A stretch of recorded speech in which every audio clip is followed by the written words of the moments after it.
All right. Dirty Sports episode 815 live on YouTube in 5, 4, 3. Welcome to the Dirty Sports Podcast. I'm your host, Andy Ruther, coming to you live from Cincinnati, Ohio, with my co-host from Los Angeles, California, Joey No Chill Prano. Hello, Andy. Good evening, Joseph. How's everything there in Cincinnati, Andy? It's good, man. It's good. March Madness is here. Yep. 70-degree day. And that third voice popping in. We got a third voice popping in, coming back, making his triumphant return to talk a little March Madness NCAA Tournament, the one and only Matty Goldberg. Hello, Andy. Hello, Joe. Yeah. One of my favorite times of the year. March Madness. I love it. So before we get into it, I just need to double check. Matty, is there some sort of beef that we have that I don't know about that you're really upset about? No, I want to bring that up because I was gonna make a joke about it. You did trigger me during the Rams Bucks. Like, you had to talk about my guy Tom Brady, and it like set me off on like some crazy, like insane, I lost my mind for a few minutes, so I apologize. So that was on me. But it's like, Tom is my boy, even though he's loco, he's still my boy, Yeah, we have you have to admit, this is, I mean, he's really hit a new point in his career now where he's dangling retirement every year. He's gonna do the Favre thing now. Yeah, I think so. I give him a couple more retirements for sure, But we have no problem. We're on good terms. I'm happy you got Scherzer. I'm happy for the Mets. I'm happy the spring is out. You're looking good. Andy looks great. I don't know what to say. I'm happy to be here. This is like, I think the first March Madness I did with you guys was maybe 5 or 6 years ago. How the time flies.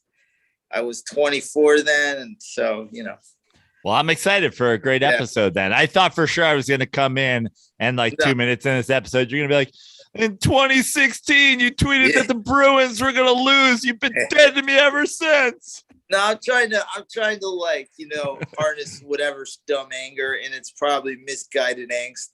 So, we're volatile guys and whatnot, and there's no hard. I love you. I love seeing you, man. I hope there's no hard feelings towards me, because sometimes I feel like, I don't know if you get me sometimes. So it's like, I have no problem. I love you to death. I love Andy. I love Tug Coker. I love all the guys, Speaking of love, Matty, I've told you this. You have a new fan, and she's probably watching now. My girlfriend is like a borderline obsessed with you, man.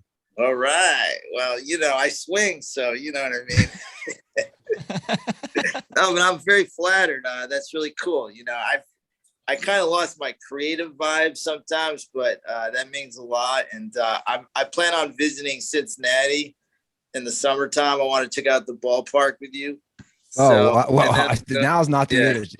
We might have to change. We'll get to the Reds later, but I mean, we might be one of the two fans there. I have to ask. Well, that'd be great. Remember that time we went to the Dodgers when the Dodgers sucked and there was nobody there, that day game? That was fun. Against the Rays. Yeah. But I don't think they sucked. I think they always won the division. They were good, but they were not like what they are now, Yeah. Done. Well, I have to ask. Yeah. What's up? What's the shirt? What's me out? Oh, yeah. So I tried to do a backdrop, but I was lazy. So I wanted to make a backdrop here, and then you guys this is a Tim Tebow Jets jersey I wanted to hang in the back. But then Joe made an observation that was quite stiff. And if you guys know where he's going with that, I mean, there could be some truth to that. Joe, I think Joe's word did you use that as a cum rag? Well, that's what I'm saying. He said it looks stiff, and I said there could be some truth to that, if you know where I was going. So yeah, it could be.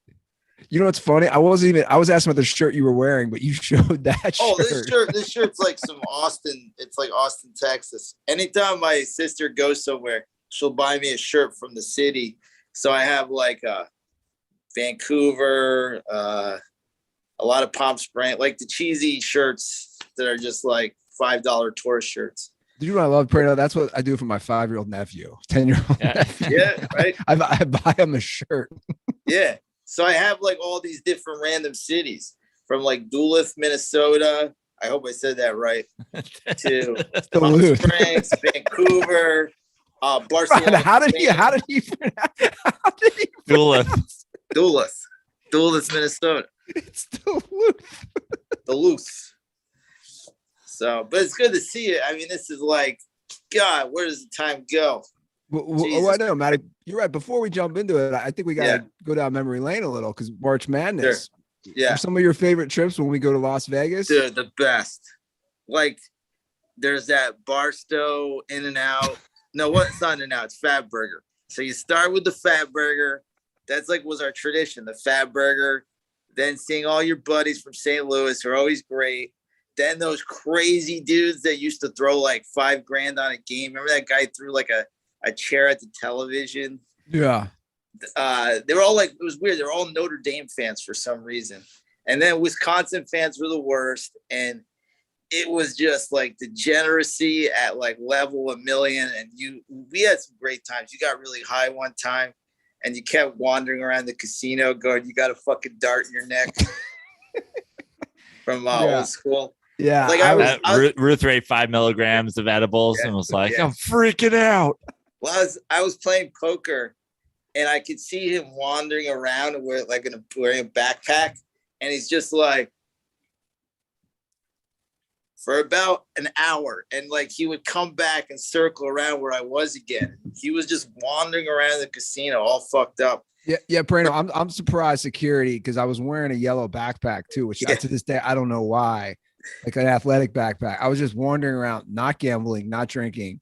I'm shocked nobody pulled me aside. Like, yo, dude, what's up with you, man? I think they see worse than that before they get involved. You had all your clothes on, you weren't stumbling. True. You didn't have a hooker with you. Yeah. No. We had some great trips, man. The first time I went there, remember I had to get a really shitty hotel. So I got like that $20 Howard Johnson's by the Hooters. That was the scariest fucking hotel I ever been. Yeah, I don't know. I don't remember why the first year you didn't stay with me right away, and then we made it work. What's the most money? I couldn't afford it, but I remember staying at that shitty hotel, and it was like scary. What's the most money we won in March Madness? On a game or total? Either. I couldn't tell you. I mean, I remember the joke about me was I bet like $5 a game. And then I worked it up to like 20, 50, 100, and every once in a while, like 152. So I maybe won 200, maybe lost 200. So I've moved up, but I'm around, $25, $30 a game. What's the go-to Matty Goldberg meal that we would get from Steak and Shake for you? I get the chicken fingers and the fries, like the most basic kids menu shit. And I would eat it every day. And your friends were like, what the hell? Like, some of your guys love me, and some of them were like, yeah, this kid's a little weird. So, but it was I want the chicken fingies with the fries and a Shirley Temple. Yeah. Right. No, I'm no joke. Every day you would get. Oh. I mean, like how, like not just every day. You were eating chicken fingers and fries like 3 meals a day for probably like lunch 3 days. Yeah, for Steak and Shake. Unbelievable. Yeah. Is House of Pie still open, Matty? Yes, it is. Okay, just making sure everything's okay over in your hood. I've been there a couple times. I moved to Atwater Village, so I'm a little farther away, but I still hit there every once in a while. If like a friend's around, we'll go there. Or I got it to go one day. I got the beef, the French dip, and I got an ice cream sundae, which is always weird to order an ice cream sundae through Uber Eats. But I was crazy. Frano, I would literally pay money to watch Goldberg eat an ice cream sundae. Oh, it's so good. From there, holy shit. Just the thought of him using his arms and getting it on his face and shit. Oh. Wiping it off with the Tebow shirt behind him. Yeah. Unbelievable. Well, Matty, hopefully you can help Joe and I, because I mean we've been open. We don't follow it too closely, and I feel like I take a lot of pride in that. I feel like I beat the college basketball out of you, Ruth. There used to be a college basketball guy. You and Matty traveling to Vegas, and I was it's interesting because I know how much Joe loves the NBA more than college. And I was thinking about it when you asked me to be on it. And I'm like, I sit there and I go, how can Joe like the NBA more than college? And I'm sure you're thinking like, how the hell can you like college more than the NBA? Yeah, I just, for me, like, I know the NBA sort of sleepwalks through the regular season. Yeah. And I sort of sleepwalk through the regular season a little bit as well. I mean, it used to be that Christmas Day was the unofficial start. Now with everything, like everybody's schedule is changing and stuff like that, it's even pushed through where I'm basically a Knicks fan and I watch my few other teams that I like on League Pass. Sure. But I mean, just the quality that steps up to playoff basketball, playoff NBA basketball. I just love it so much. College basketball is just hard to watch for me because it's kind of like sloppy. There is a lot of sloppiness, but it is competition. So I look at it as competition. Yeah. Well, look, man, it's not that like my thing with college, Joe knows this too. I've just become such an NFL guy. Yeah. That, like, it's tough for me during that season. I'm surprised I'm surprised that's not how the show started. I'm surprised you weren't just like, all right, we'll get to Matty's cum rag in March Madness, but Von Miller signed everybody. Well, the thing about the NFL, it's a year-round sport, and I love the NFL more than college basketball. But as soon as the NFL is over, I just start focusing on college people. Well, good, because obviously I follow the local teams here, and I'll go to some games, but as far as the national scene, I haven't watched enough. Now we have the last playing game happening right now with Rutgers and Notre Dame. But I think what we should do is we should just go through, and Matty, I'll kind of have you lead the way and ask for your opinion as far as teams you think are good upsets, good teams you like to go far. Sure. And we can start there, and we can start. Obviously, I have a bracket in front of me. Hopefully, you guys do too. We can basically start with. Are you guys doing a bracket challenge or no? No. No. Do you want to go region by region, Goldberg? Yeah, we can do that. I mean, I made some notes, and I was just gonna give some like things that I've observed for my life watching the tournament, and now that I've like tried to be a better gambler, I've tried to look at things in a different perspective, which is really different. And that's all I care about. Matty, I'm, me, you're a gambler. I'll go bet on these games knowing absolutely nothing. So I'll bet on a couple of these teams that I like for whatever reason, but I'm looking to you to help me out in terms of gambling. And I will fill out a bracket and I'll get involved. Right. We're not running a dirty sports one this year, obviously, but I'll fill out a bracket and put a little money into a couple of those too. So whatever you got for me, Matty. Well, here's the point I was going to make that I thought I was like, you have like a thought, like you're pooping or you're doing the dishes. You're just trying to observe. Here's something that I thought about these tournaments.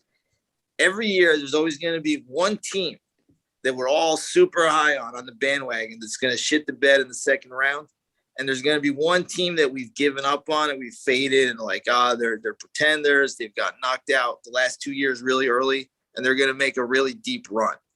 And I'm kind of basing some stuff on that, trying to go a different way of gambling than I usually do, where it's just like more like, yeah, this team is really good, blah, blah, blah, and this team is bad. So it's kind of like that theory of like Wisconsin when they make the Final Four as an eighth seed a couple times. Nobody saw that coming.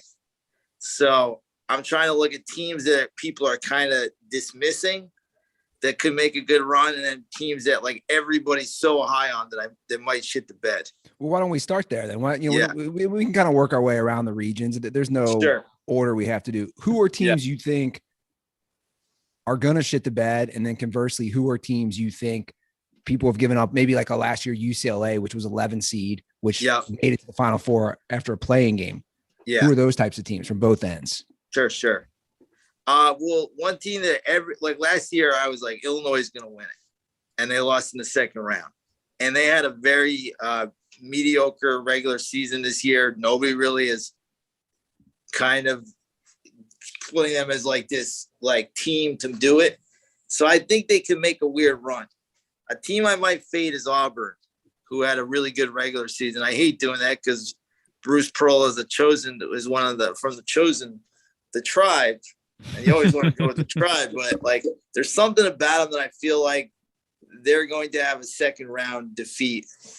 So those are two teams that I kind of like feel like one team is on the rise where everybody's on their bandwagon, and the other team is everybody isn't really on their bandwagon. Another team is Ohio State, who's kind of had a bad regular season, kind of failed toward down the stretch, had a really bad Big Ten conference, and then out of nowhere, they're in the Sweet 16. They're in the Final 8.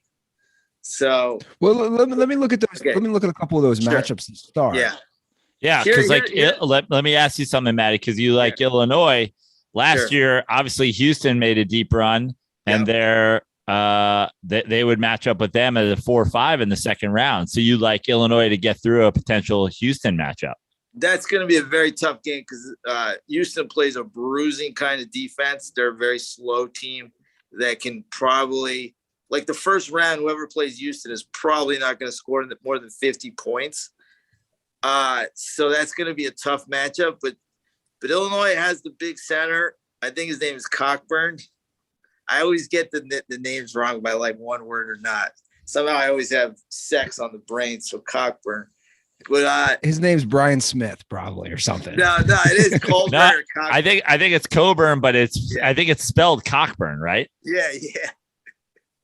So he's going to be a lottery pick, I think, and like they have a lot of players that they could just put it. I mean, I just like Matty telling us, let's go deep with Cockburn. Yeah, deep with Cockburn, and that's a team where everybody was so high on last year, and then they shit the bed. They lost to Loyola Chicago, which is kind of this like, and Loyola's back in it again, and that's a tough matchup. You know, I forget who they played in the first round, but well, I'm looking. So Loyola plays Ohio State in the 7-10 game, and then and that's going to be that is a coin flip. That is an absolute coin flip. So I'm confused then, because you're saying you think Ohio State might go deep, but they got a tough 7-10 game. And if you look at the numbers, and I'll just say them real quick. Yeah. Of the 7-10 since 1985, the 10 seed has a 39%. Let's just round up to 40. They have a 40% winning percentage. So like those games are coin flips for sure. But I'm saying, like, take Auburn a few years ago when they made the Final Four. They were 2 seconds away from getting upset in the first round, and they got over that hump, and then they just started draining threes for 2 weeks, and they should have beat Virginia. They lost on a bad call in the Final Four, and it's like sometimes there's that one game that's really tough that you're like not hitting your threes, and the other team is beating you, and you get a scare, and you either survive or you don't. But a lot of teams, when they survive that scare, they go to like that mode of like, hey, we're on house money now. Let's let it rip. And then you see a team get hot after that. I mean, I don't know if you remember, if you're old enough, remember when UCLA beat Missouri? Tyus Edney with coast to coast. And that was a second round game. And then they just coasted to win the national title. They should have been out in the second round. So there's always that one game that a good team has to escape. In my opinion, the two best teams are Gonzaga and Arizona, but I don't think they're that much better than the rest of the field. I do think there's about 10 teams that can win it all, which is a lot. So let me ask you, Matty, since we're up here in the South, you just mentioned Arizona. Like, for me, when I do well in my bracket or when I do well in my gambling, there's teams I ride. Arizona has historically been a team that I ride to a lot of money. They're a 1 seed this year. Yeah. So you think they're a truly one of the best two teams in the tournament? You think that they? I watched them play UCLA in the conference championship, and UCLA is really good. UCLA, they came out of nowhere last year, but they're bringing back so many of their players. I think they lost one guy from last season. Yeah, they're bringing back the whole squad. So they got a great team. They have the kids from Cincinnati, I think, their star. Do you know that? Juzang or no, the other kid. He's Hispanic. I forget his name. He's got a mustache. I don't want to fuck his name up. Jaime, like Falquez or something. Yeah. He's from Cincinnati, I think. Hispanic guy from Cincinnati. No way. I'm gonna have to look that up. Well, that's the thing, because he was recruited by Mick Crone. Sure, who obviously was UC's coach. And then he went to UCLA and he brought all his guys to UCLA. So they're really good. And UCLA is one of my ride teams too. I'll probably ride UCLA. But now let me ask you this because about Arizona. Yep. What do you think of a potential second round upset and Arizona versus a Seton Hall / TCU potential? Like, I feel like that could be where they have their most trouble. Well, again, if you're going to have one game where you're going to get a scare, and if you can get through that, what I've seen Seton Hall play, I think they're very inconsistent. And I like TCU. You know, they've beaten Kansas, which is really good. I think Kansas always plays sloppy. They got Remy Martin from Arizona State, and he's a great point guard. I hate to cut you off real quick. Yeah. Okay. The guy on UC. Yeah. I swear I'm not high. Everybody's going to think I'm high. What was that? You got a pit bull over there? I got a pit bull here. The guy, sorry to cut you off. The guy in UCLA is Jaime Jaquez, Jaquez, whatever the hell. Sure. Jaime Falquez, I just put it into Google. That was my Ecuadorian roommate from sophomore year in college. It's LinkedIn popped up. Anyway, I mistook the guy in UCLA for my sophomore Ecuadorian roommate. Prano's like, what did I get myself into tonight? Sure. Canceled. The question is he from Cincinnati though? That was the question. Are you high, Ruther? No, he's from Irvine. It is funny seeing Mick Crone out here. He does not fit in, but he's a hell of a coach. He is. He's from Irvine. Got it. Anyway, I don't even know what you were saying. Go back to what you were saying. Well, he did commit to Cincinnati. Okay. Well, and then he got lucky. I think Arizona will destroy either TCU or Seton Hall. I think Arizona's going to go really deep. I think the only team that really can beat him are Gonzaga. So out of the West, you think Gonzaga is the team? My right now in my Final Four, I'll give you my Final Four. Why is this dog doing this? Hey, come here. Purdue, Iowa, Gonzaga, and Arizona are my Final Four. And Iowa, Gonzaga, and who? And Arizona. Got it. And I keep going back and forth between Gonzaga or Arizona to win. Like, I keep switching it. I think that's going to be a hell of a game if they match it to the final. Again, we don't know what's going to happen. I couldn't tell you. Like last year in my pool, the one I was in, I would say 35% of the people had Illinois as the champion. They lost in the second round. This is not a science, and that's what I'm trying to do this year.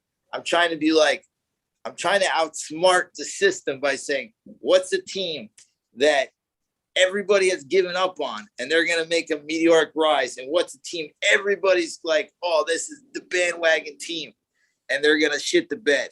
Let me ask you about a team that I think should never have been a 3 seed, at least from what I saw and watched. Tennessee. Now they're they won their conference. They won their conference. They beat Kentucky 2 out of 3 times. Yep. I think number wise, sure. You could argue definitely they deserved a 2 over Kentucky. This and seeding Auburn. was the weirdest. This seeding made no sense. No, it made no sense. But my question is, in that region, and for both Joe and I who don't follow it enough, sure. What about Tennessee coming out of the West? They could. Who's in their bracket? Like, who would they play? The 2 seeds Nova, who I think is weak. Yeah, I think they'll beat Nova easily. And Arizona obviously is the 1 seed. If it wasn't for Arizona, they would be a Final Four team in my opinion. Okay, gotcha. They're just running into, like, I really believe in Arizona. Like, I really believe they're that good. So you like Zona coming out of the out of that region? Sorry, which is the South. I said West. Yeah. Now, and you definitely like Gonzaga coming out of the West. Yeah, I like Iowa a lot.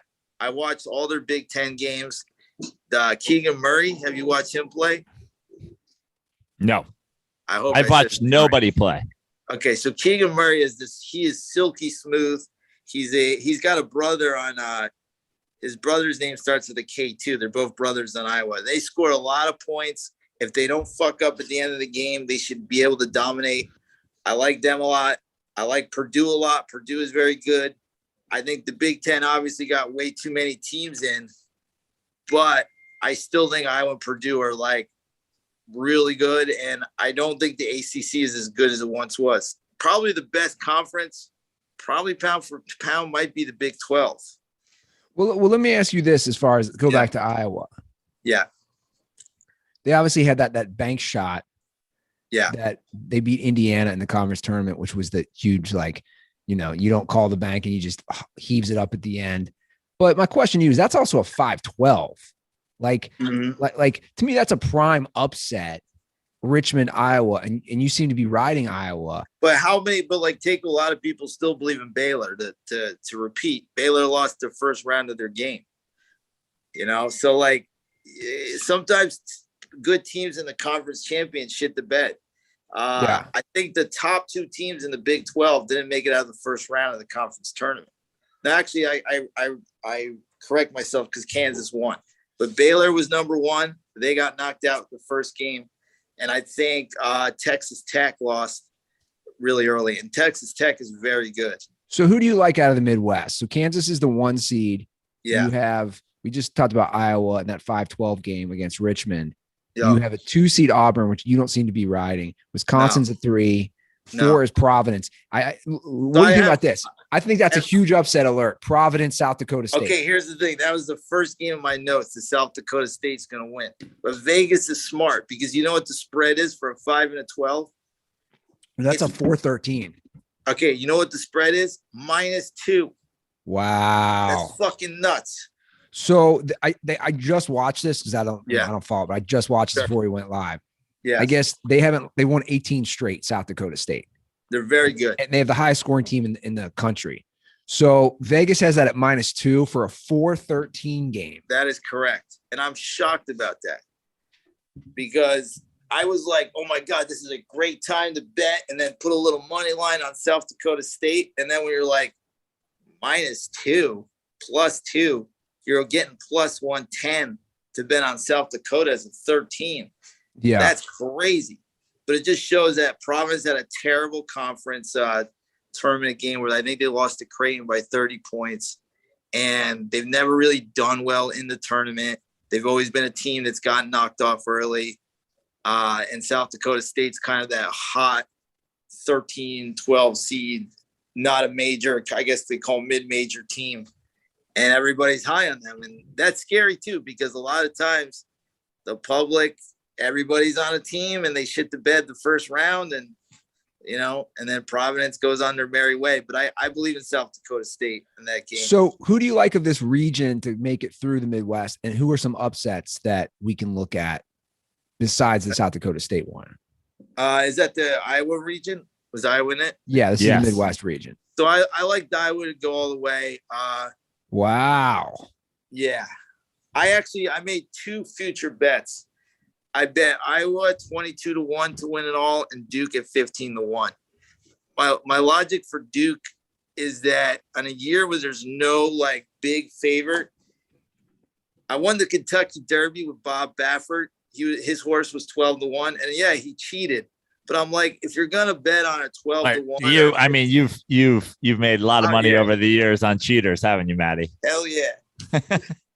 Oh, yourhorsetakesdrugs.com.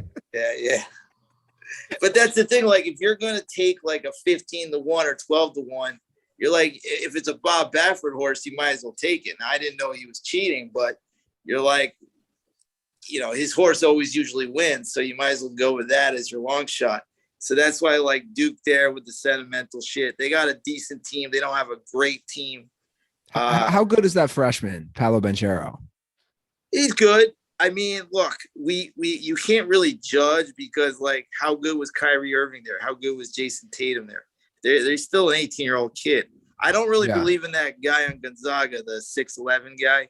Like, everybody tells me he's going to be like the greatest player in the NBA. And I'm like, he looks like he's got like a 10-year career, 8 points a game, 8 rebounds a game. Well, talk to me about, I want to talk on the same side of the bracket, the 2 teams but you got 2 seeds with Kentucky and Duke, both schools that get NBA prospect types for short amount of time. But Kentucky actually has a couple guys who have stuck around now. Yeah. They're not a one and done team. So they have a shot too. I haven't watched a lot of them. but they definitely have. There's about 8 or 10 teams that I really believe have a shot to win it this year, and they're one of them. Kentucky, Tennessee, Iowa, Purdue, Duke, Gonzaga, Arizona, and like don't discount UCLA. It's hard to go back to back and make a crazy run, but they're bringing back the same team. Yeah. So I like them as well. I mean, I'm a little biased because I'm out here and I kind of root for them because I'm out here. But there's not like, usually it's like 1 or 2 teams that they're just so head and shoulders above everybody. I don't see it this year. Yeah, they said there's a lot of parity. So, as we stick in the East region, yeah, we're looking at a potential second round Murray State, Kentucky, 2 teams from Kentucky. That's going to be fun. But they got to get through San Francisco, and I'm going to play a call. We have Fade orphan. them. We have orphan. Okay, we have orphan dirtball. Yeah, Morgan, who claims we need to ride orphan. He wants us to ride this San Francisco team. This is what he says. All right. Hey guys, it's Morgan, your number 1 ranked orphan dirtball. I got a little inside tip on a possible dirty sports bump for a tournament team. The University of San Francisco. One reason, I know one of the assistant coaches personally. We are friends. I could call him and he might pick up the phone. Probably not this week though. Also, the nickname for this team. They are the University of San Francisco Dons. Not the University of San Francisco McDonald's, if you're Nick De La Sandro, but the Dons. In Dons we trust. Condoms are for Oregon's home court. Peace. Okay, so the reason he thinks we should ride them is because he knows the assistant coach. He gives us 0 insider info. Yeah. No, but also the Dons. Okay, I see the Dons thing. Well, I have a bone to pick with Morgan. I will throw shade at him. Great. Go for it. Well, there was like a vote online back when I was on Twitter of like, who is your favorite dirty sports fill-in guy? And he voted me last. I let that motherfucker come to my Super Bowl party. I let that motherfucker sit in my hot tub. And that motherfucker didn't even pick me first. Suck him, Morgan. I don't care if you know the whole San Francisco team. Fuck off. Nah, he's a good guy. He's a good guy. I was upset. I was butthurt, and like my Matty Goldberg. So he voted you last as far as the dirty sports fill-in co-hosts? I think you get points for the top 2, and I didn't make the top 2. And I was just like, really? When you begged me to come and like, can I please watch the game? I'll behave myself. And I let him come over. I let him breathe the air that my sister pays good money for rent. By the way, that was a fun Super Bowl party. Oh my God. That was forever the lesbians in the bathtub or the bathroom. So I made it awkward by going off on Pedote. Yeah. Well, for the record, for Morphin, Matty Goldberg's now least favorite dirtball. I just went in and I bet the Dons money line, double cheeseburger on the Dons. They have a tough game, and they're in the conference in Gonzaga, so I watched them play Gonzaga a couple times, and they hang around for a little while, but they're not there yet. But they're on the up and up. They have a young, kind of sharp coach. But I just don't see him winning a game just yet. I like St. Mary's, though. I think St. Mary's will make a nice run and possibly to the Sweet 16. Well, look, here's the thing. Murray State's been good recently, and obviously Ja Morant went there, and they've been good the last few years. They're definitely winning their first game. So you think you have no trust in San Francisco? No, they're going to kill San Francisco. I'm so high on Murray State game 1. And I think they're going to take Kentucky to the last 5 minutes. What's the line on that game, Prano, that you just bet on? +2 for the Dons. So isn't that wild how close all these spreads are? Yeah. Like so even like Vermont. I got the money line at +115. Yeah. But see, Matty, I kind of see Joe's mentality on this one because, like you said, everyone's looking ahead of the small Murray State versus Kentucky, and they're so close to each other geographically within that state. Everyone's talking about a fun 7-2 second round. I feel like that's when the upsets happen, when you look past the Dons. Well, the other thing the other thing too is what I like to fade is like take like Vermont. Like Vermont's a 13 and they play Arkansas, and that's actually a close spread. I think it's 4.5, which is wild because of 4 and a 13, 4.5. But they know Vermont is really good. There's a lot of parity. But if a team like Vermont can beat a big team like Arkansas, the second game, their legs are not going to be there. Like even when Murray State beat Marquette with John Morant, and John Morant is fabulous. Like I think, love watching him play. They got smoked the second game because your legs go, So it's really hard to do 2 games in 3 days where you're up against like tough competition. Your legs are going to go, and that's why you see some of these upsets the second round. If they're hitting threes the first game, the second game, they're not hitting any threes because their legs are dead. I think the East, I want you to look at the East region. I think, is this the region with a ton of possible upsets? What about St. Mary? A few upsets potential. I want your take. Sure. On. 5 St. Mary's versus 12 Indiana, 6 Texas versus 11 Virginia Tech that just won the ACC tournament, 3 Purdue versus 14 Yale. Okay, well, I think Yale will cover, but I have Purdue going really far. I believe in them.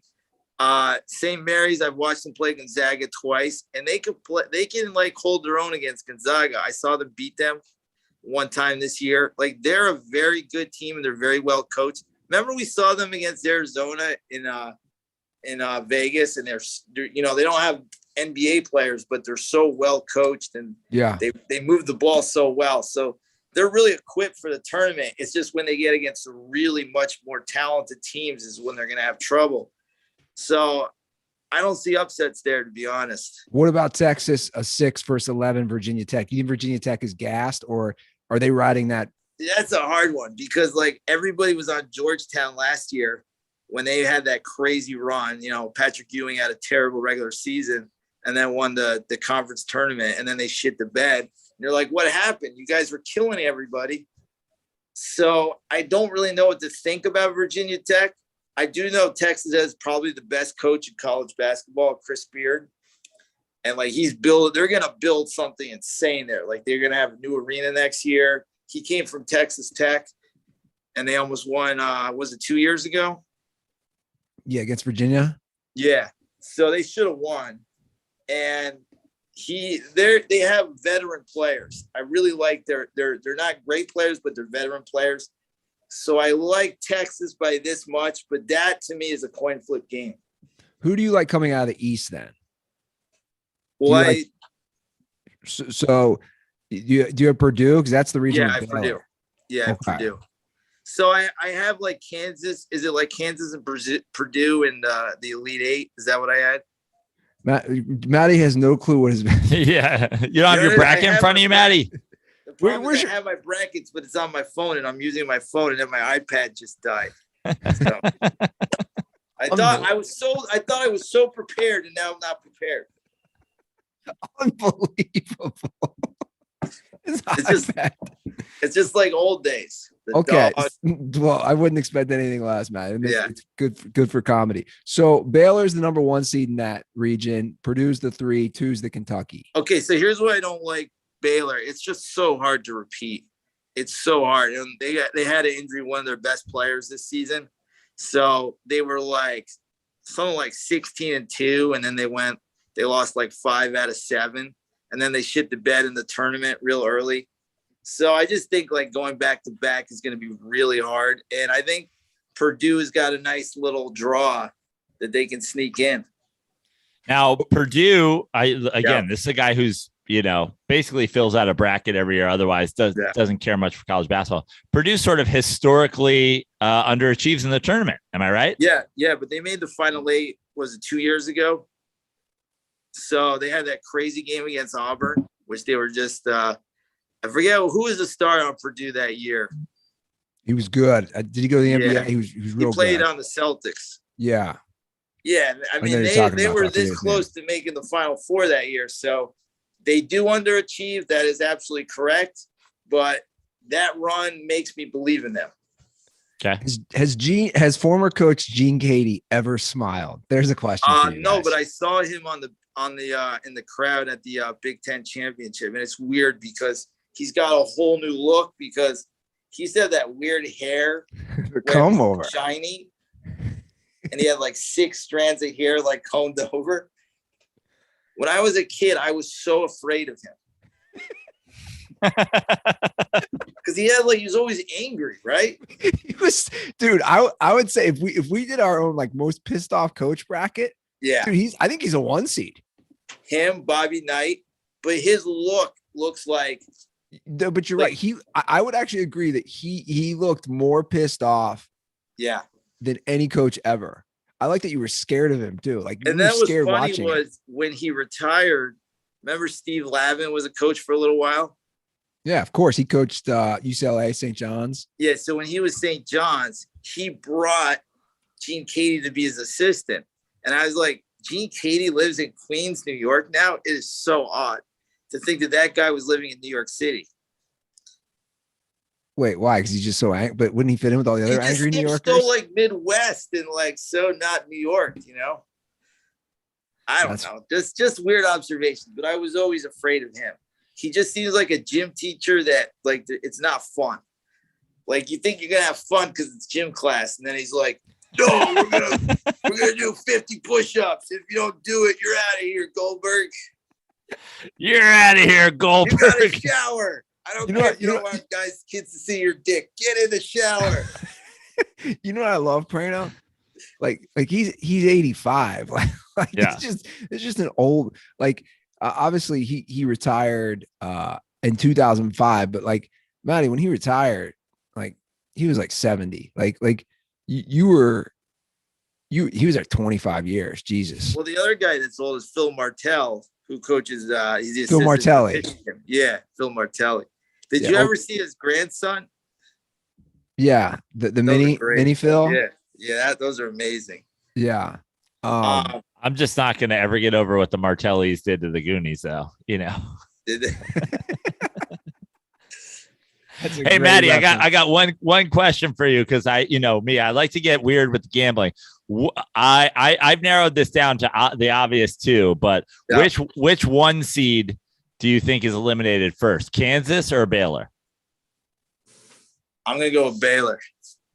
I just think it's so hard to repeat. They have a big injury, and I think Remy Martin, like Kansas is kind of underachieved the last few years for the talent they have, but getting Remy Martin, he's such a difference maker. He controls the game so well, and I think that's going to help them get to the Sweet 16 and the Elite 8. I do have them getting knocked off by Iowa. I'm in love with this Iowa team. I don't know why. I just love the way they play, and they score. You love all the white kids. No, they're actually the guys are the 2 stars are black. The Murray brothers. They're great. And the coach is from Siena, which is where I grew up. So he came from Siena. Oh, did he? That's my brother's alma mater. Okay, there you go. Albany. So I grew up like an hour away. So I was a Maris fan, which is kind of embarrassing. I am what me and my family call preno non grata, but actually they gave me paperwork that says I am persona non grata on the Siena campus. I'm not allowed to ever return. Well, it's like a Catholic school, so I imagine if you got caught with alcohol or something, I got caught trying to beat the shit out of my brother's roommates. Well, there you go, Matty. I went to a Catholic school too. They don't ban you from the campus forever. I got a great Danny LaBelle story about SUNY Albany, but maybe I'll tell you guys another time. But he's banned from the school. Tell us when he puts out our podcast. Oh, that's coming out next week. He told me.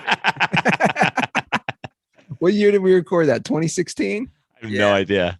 Yeah. Okay, Matty. So we're getting through this. It looks like we've gotten through the East region. Let's move back up to the West. This is the final region.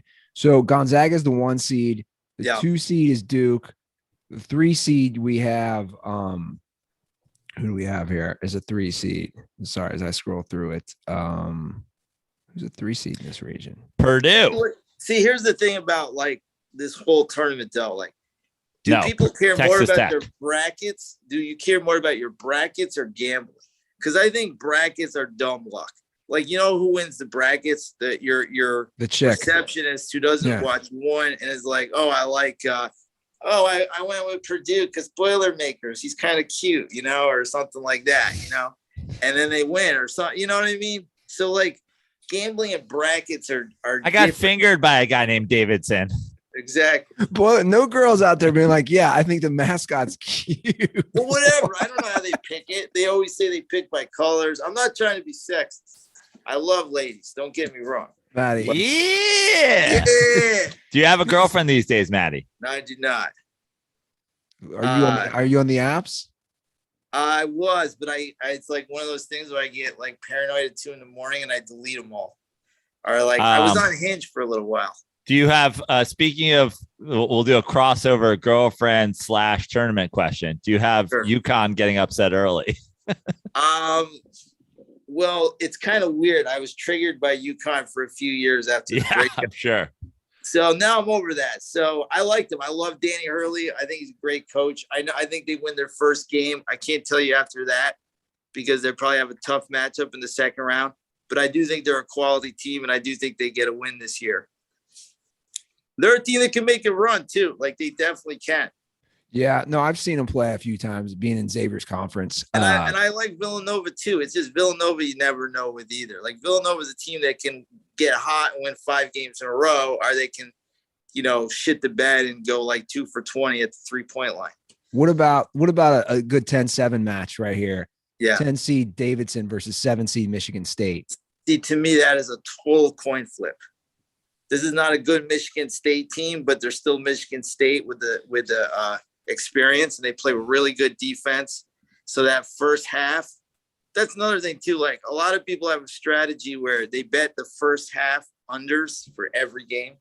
I know people put $100 on every game, first half unders for the first round. So that's a strategy. Usually it goes like, I'm going to say 20-12 on average. So you have Gonzaga coming out of the West, correct? Yeah. Yeah. And then who do you like? Who do you like winning it all? That's the one team I guarantee will make the Final Four. You're guaranteeing Gonzaga. You heard it here I'm gonna make a guarantee, and I'm sorry. I know Joe just put money down.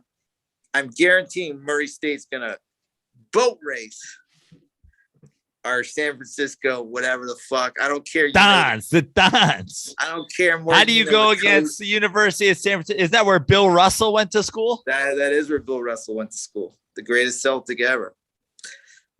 I'm trying to get into winning time, by the way. You guys enjoying that? Sorry. Yeah. No, that's fine. Sorry. Yeah, I mean, I didn't like the second episode as much. Joe seemed the first to like one was great. Yeah. I mean, I didn't. Yeah, I liked it just fine. You know, the show's got some problems, but it's entertaining. Sure. And they're really trying and to John C. Reilly is great. John C. Reilly's like perfect. Yeah.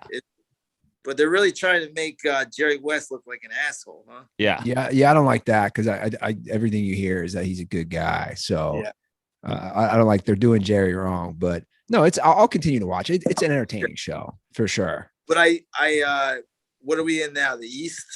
Well, we've basically wrapped it all up. Like I said, you had your teams who you think can win it all, and it seems like you have a few, right? Well, my 2 long shots. So these are like futures where I'm just saying, like, I throw $20 on these teams. If they start rolling, you can hedge out, and those 2 are Duke and Iowa. I don't think, like, gun to my head, they're going to win it all. I think it's going to be Gonzaga or Arizona.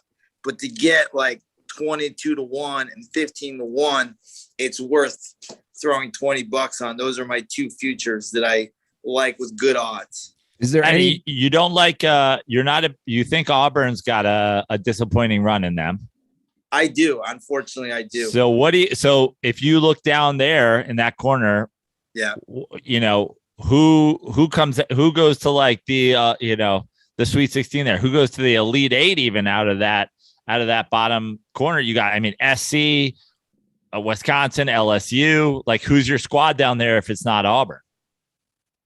Guys, wish I could look at. Can I go on my phone right now and look at my brackets? I'll tell you the 8 teams. LSU 6 versus 11 Iowa State. Okay. 3 Wisconsin versus 14 Colgate. Patriot League in the house.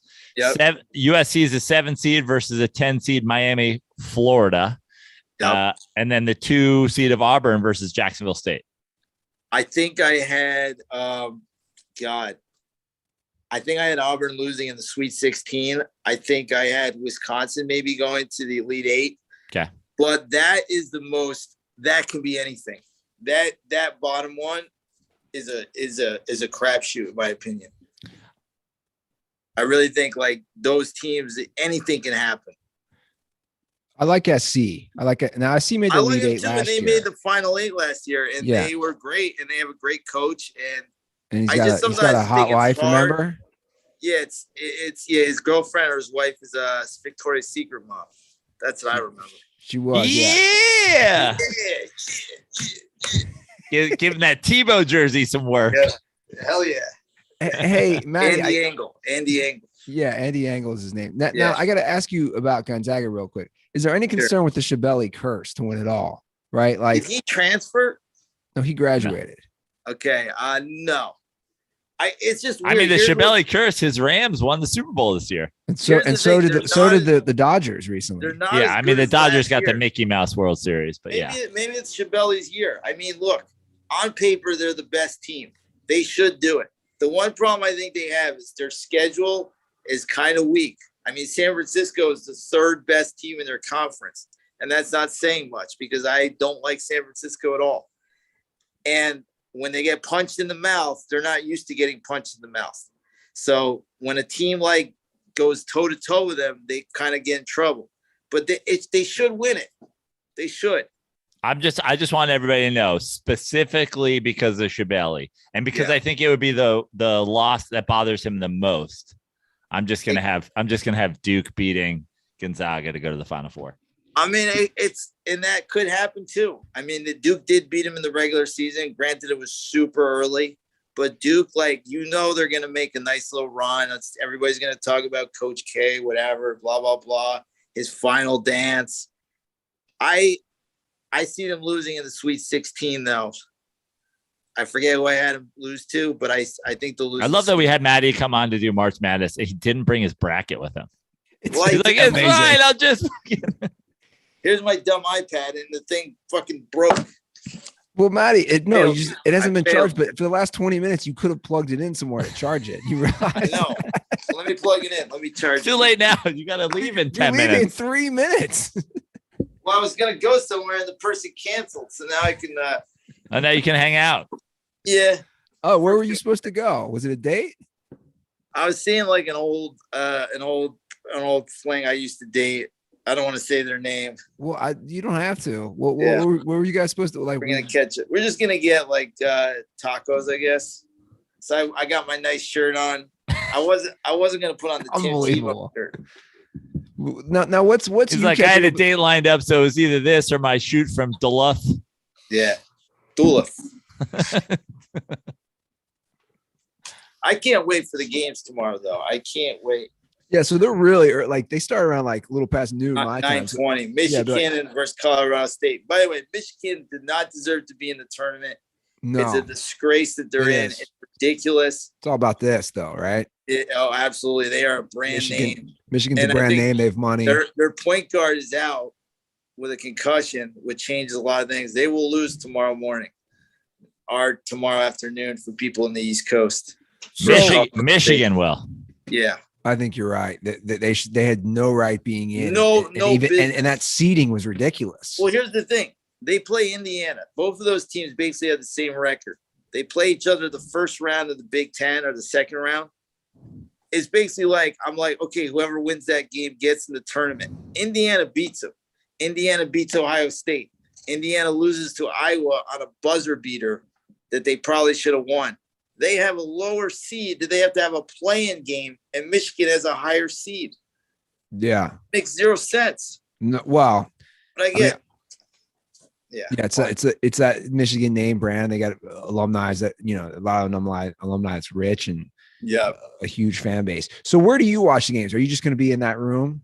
I'll be here. I'll have my TV going, I just turned off Notre Dame, and I don't even know what the score is. I think Rutgers will win that game. I don't know what the score is, but I'll be watching all day tomorrow and then all day Friday, and I'll just be like, I kind of all day Saturday and all day Sunday.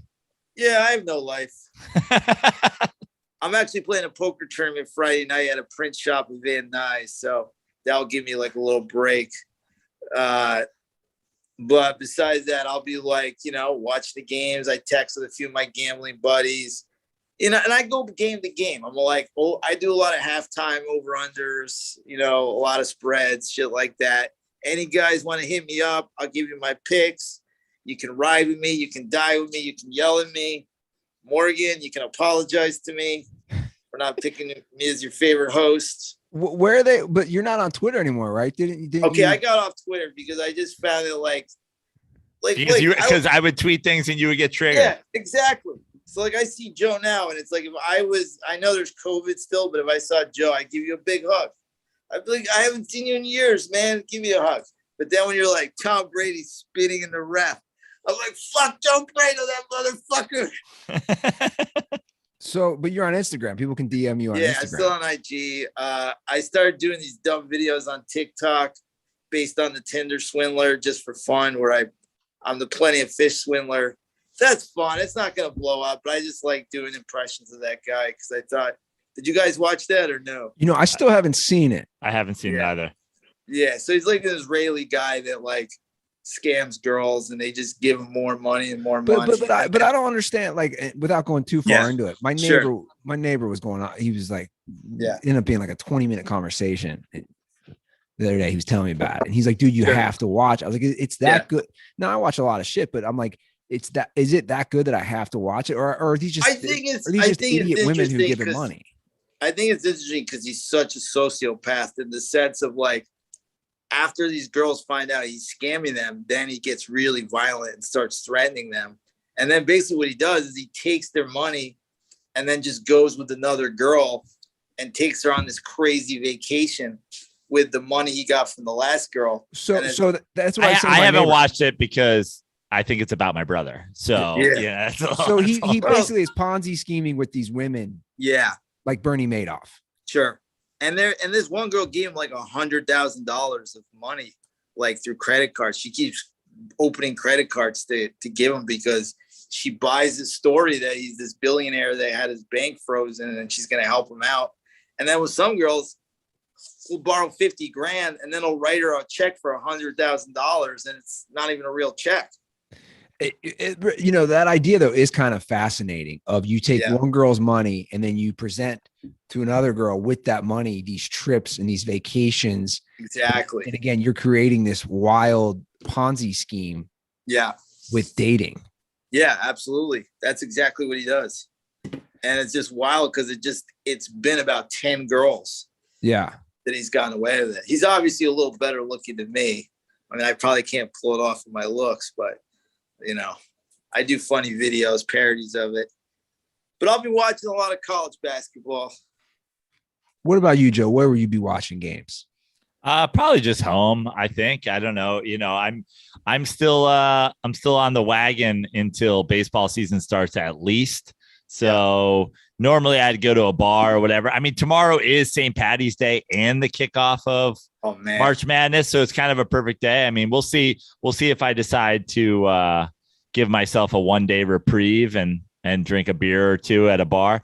There's a local bar in my hood that is running a bracket pool that I think I'll probably end up getting into and probably watch a couple games over there. I'd like to go out because I like to watch when there's multiple games going on. I like to have, 5 TVs going with all the games. Oh, it's great. It's a great feeling. That's why we had such a blast in Vegas because when we were there when Virginia lost to Baltimore, Maryland, the 16 and the 1, and University of Baltimore, Maryland County. These degenerates gave them a 10-minute standing ovation.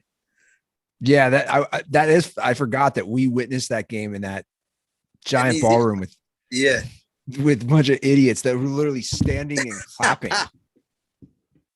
And these guys would have, I have a good memory. So a table, they would wear everybody would have the same shirts.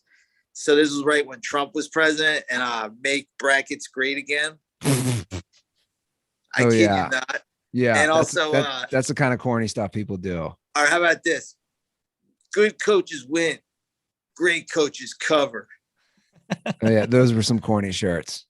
Yeah. Well, wherever you're watching games this weekend or partaking in St. Patrick's Day, I'm sure the Miller Lights will be flowing. Isn't that right, Joe Brano? Is that absolutely? There's not a better beer to celebrate the holiday. It's funny you bring up Vegas, because one of my favorite Vegas memories was when I lived there, and I distinctly remember enjoying the holiday with Miller Lite. Like Miller Lite and St. Patrick's Day, they just go together. Well, the good thing for me, Andy, is I don't even need to give myself a 1-day reprieve. I have made a rule where that will be the only thing that I'm consuming until the start of baseball season. So tomorrow I will definitely be watching some hoops, drinking some Miller Lights, enjoying a St. Patrick's Day. I know a lot of people do some other brands on St. Patrick's Day. Not me. I don't care that, some things are from Ireland or whatever. I want my beer, regardless of the holiday, from Milwaukee, Wisconsin. That's right. Since 1975, Miller Lite has been the beer with taste you can depend on. No games, no gimmicks, just a great beer for people who like beer. People like you and your friends. Miller Lite, great taste, 96 calories. Go to MillerLite.com/dirty sports to find delivery options near you, or you can pick up some Miller Lite pretty much anywhere they sell beer. It's Miller time. Celebrate responsibly. Miller Brewing Company, Milwaukee, Wisconsin, 96 calories and 3.2 carbs per 12 ounces. Miller Lite, always my 1 seed. That's right. It's going to go all the way. That's why does Matty keep flexing? He keeps flexing. They do that in college basketball. In basketball, like a guy makes a layup and then he stands on top of a guy and he goes, "No." Yeah. Now, Matty, I have another question for you. Yeah. How much stand-up comedy are you doing these days? I have not. I've been on stage one time since the probably June. Since June. Yeah. Of last year. I think last year. Wow. It's weird. It's surreal. It's like, I've done it 15, 20 years, and it's like in your head, like the jokes, and then all of a sudden it's like I look at an old notebook and I'm like, I really talked about this, like masturbation and doggy style and You want to hear something funny?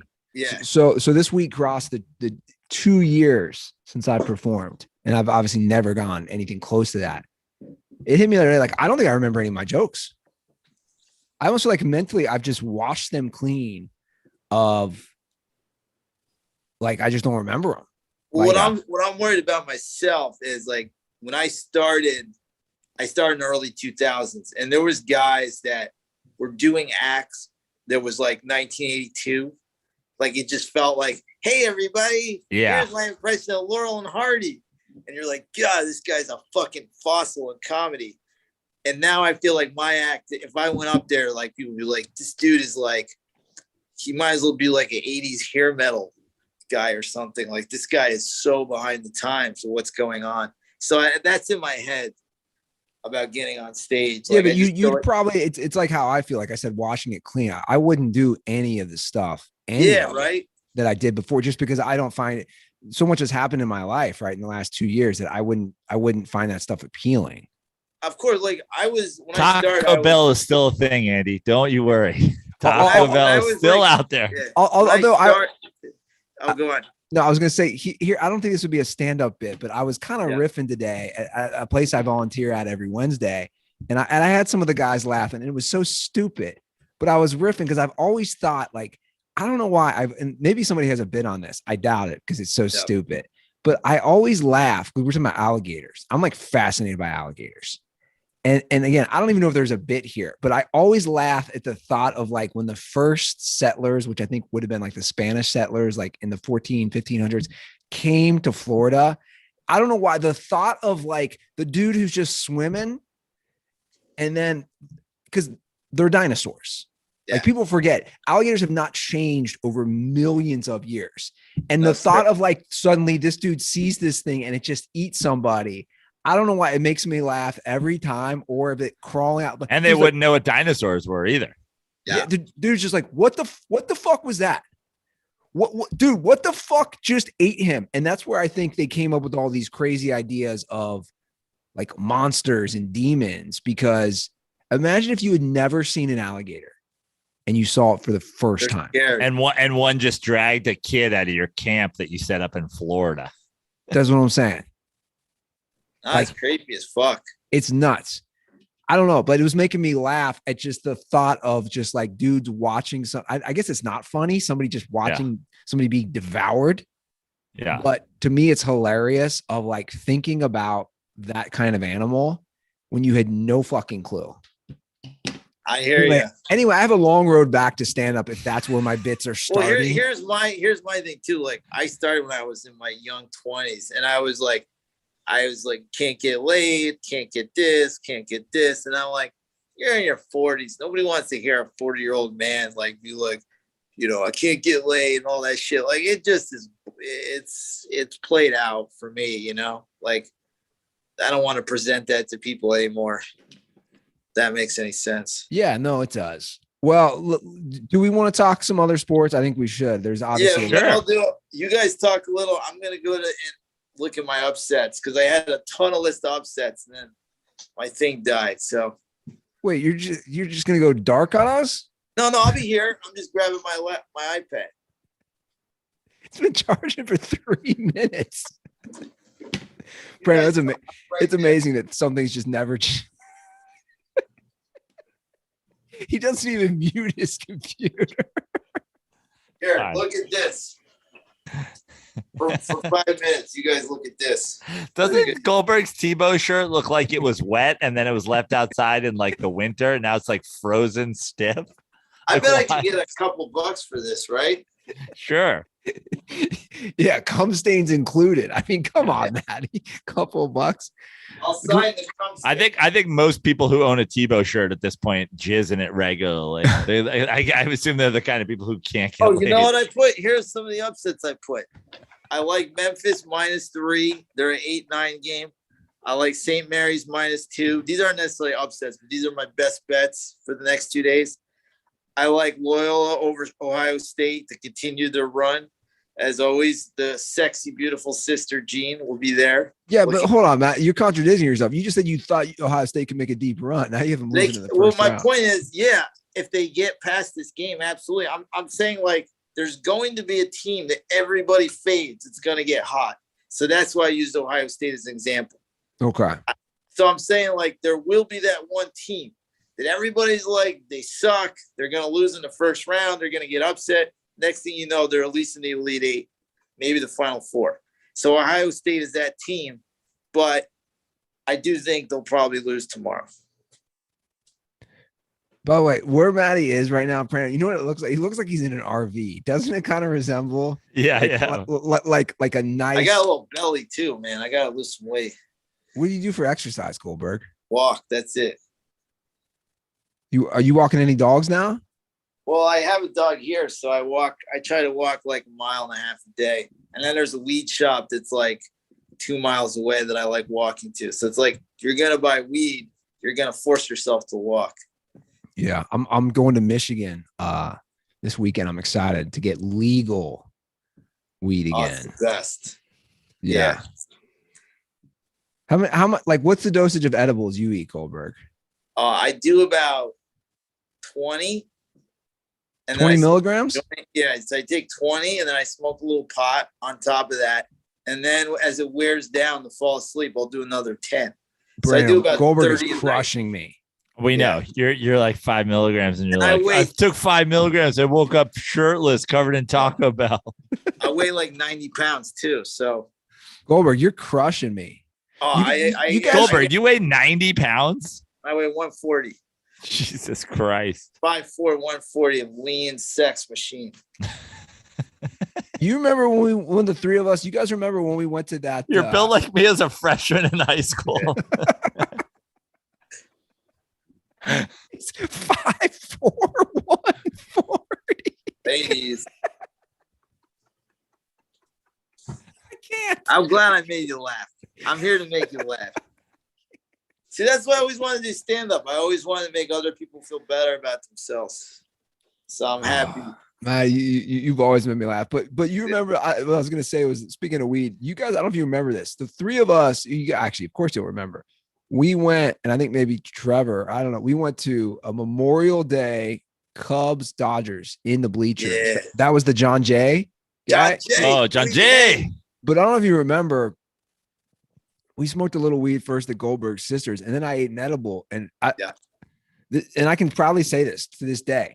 It's the only baseball game. We were there for opening pitch where I have never left my seat for 9 innings. Do you remember that, Goldberg? Yeah, you commented. You didn't move. I bought a huge thing of food and 2 water bottles, and I was so baked, and the sun was just hitting perfectly that I watched a whole game, not going to the bathroom, not going to the concession once for 9 innings, which is kind of crazy to do if you think about it. Yeah. Well, also there was the guy next to you who's like, you can't leave, bro. If you're not here to heckle John Jay, I'm going to slit your throat and eat your fucking larynx, bro.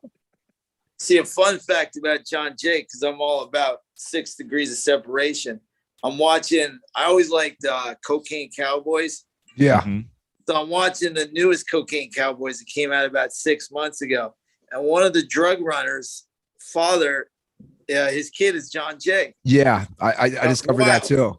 I'm Did like, you know that, no Prano? way, that's John Jay. I did not know that. Yeah, so John Jay's dad was, and they talk about it in that new Cocaine Cowboys. He's one of the drug runners, which is crazy. That's wild. Yeah, he's a Miami kid.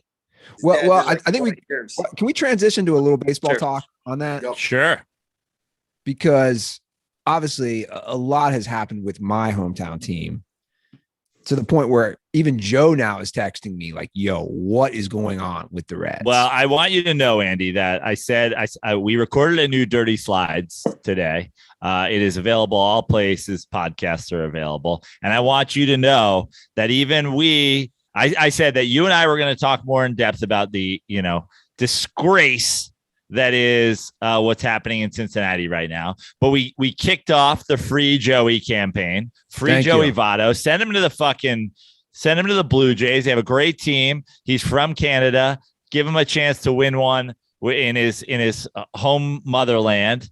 We also, as we do, we end every episode with a fuck somebody. It started with a fuck Chase Utley, and now we give it to whoever. We said fuck Bob Castellini because this motherfucker he's just the epitome of the modern day baseball owner crying poor, who truly is stealing from his fans.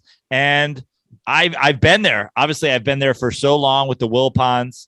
I've been there with terrible owners myself, but to pretend you can't compete and also not sell the baseball team is why baseball is failing.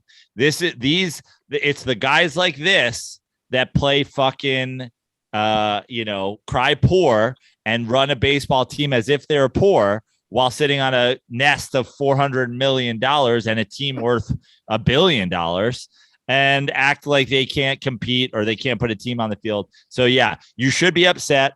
We talked. If anybody wants all the other free agency talk and lockout talk, it's all in the new Dirty Slides. But we kicked off with some anti Reds ownership and some free Joey Votto.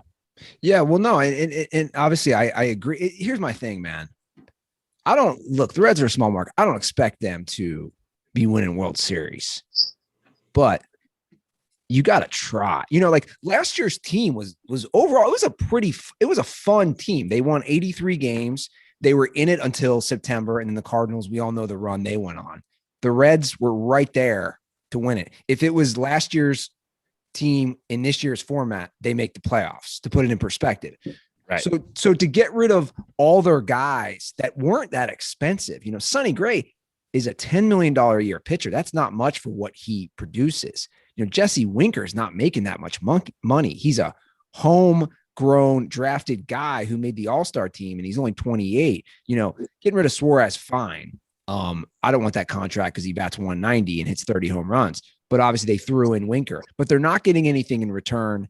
And here's my thing about the Reds. I've never in my lifetime 40 years old. I've never seen anything like this. Like I've never seen what they're doing right now is going full Pirates.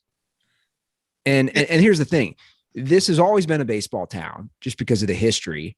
Obviously the Bengals are really good right now and they have tons of upside with Joe Burrow and all that young talent.